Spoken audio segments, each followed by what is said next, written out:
All right, Fit Lifer, Drew Canoli. It's another Mindset Monday. Remember, we're in this together. There's a quote from John Irving. He said, if you're lucky enough to find the life you love, you have to have the courage enough to live it.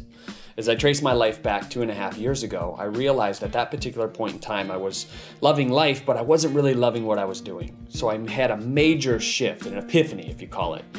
And I asked myself the question, well, what would I do every single day if I would wake up, spring out of bed, and truly love life and love living life and have this passionate energy that flowed from me? And everybody always asks, Drew, what's going on? What are you creating here?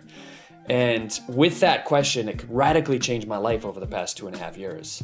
Opportunities, business, relationships, moving entirely across the country over 2,500 miles to a completely new place where I knew absolutely nobody, chasing this life that I knew was possible. So I know you're sitting here watching this video right now, and maybe you're at a point in your life where you feel like maybe that dream, that lifestyle that you really want to create, you haven't been able to create it yet, because you don't have the tools, you don't have the resources. You hear all these excuses from your friends, your family, your coworkers, the people that see you every single day, and they're like, you can't do that.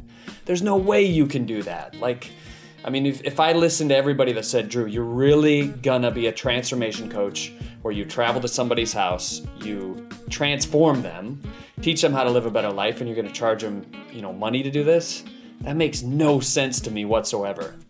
So if I were to listen to that, I wouldn't be where I am today. So you have to drown out all that noise, all of those people telling you can't, and you have to start telling yourself that you can. And it's a very, very powerful process. So 3 tools to start living the life you love. Tool number 1 is to really solidify what that life looks like. I find that when you can bring your imagination into it, you start to create the reality from that point. And your imagination, your subconscious mind doesn't know the difference between what's real and what really isn't real. So what does it look like? What does it smell like? What does it feel like? What does it sound like? What are people saying about this life that you're creating? Write that down. Number 2, taking action, being vulnerable, asking the right questions, asking for guidance. There's mentors all over the place. I was talking to Jamel the other day, another Fit Life TV team member, and I said, how great is it that we basically have this capacity to reach out to anyone in the world, be it, a major successful entrepreneur, author, whoever it is, and ask them for help of something that they've already gone through. How powerful is that?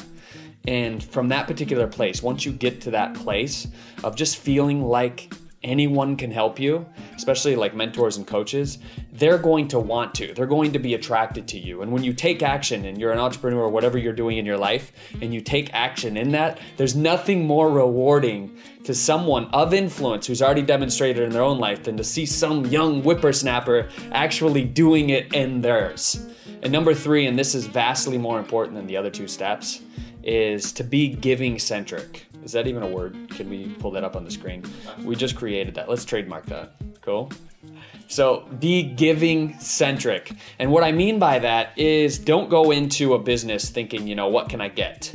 What can I create to get money for it? What can I create to get ideas and employees and all this other stuff? Go into a business where you're like, what can I do to give? What can I do to wake up every single morning and give of myself, give of my heart, give of my talent, give of my time, give of my passion, give of everything, all that there is already within inside of me? I don't need to go out and find resources to bring them back into me. What I need to do is be the fullest expression of who I am and start giving that out into this experience. And people will see that. People will resonate with that. It'll be like this abundant, overflowing source of givitude. Is that another word? Let's just use it. Of givitude out into the infinitude of what we see today. So number 3, be giving-centric. Hopefully these 3 steps were helpful. We've had a lot of fun making this video, Fit Lifer. I'm Drew Canoli. If you love this as much as we love making it, give it a big old thumbs up. Leave a comment below, okay? I'm gonna be giving out a book this week. One of my favorite books that I've actually read recently called Abundance. Okay, so the best comment below this video is gonna get that book. We're gonna send it out to you. So leave a comment below. I'm Drew Canoli. Remember, we're in this together. I'll see you soon.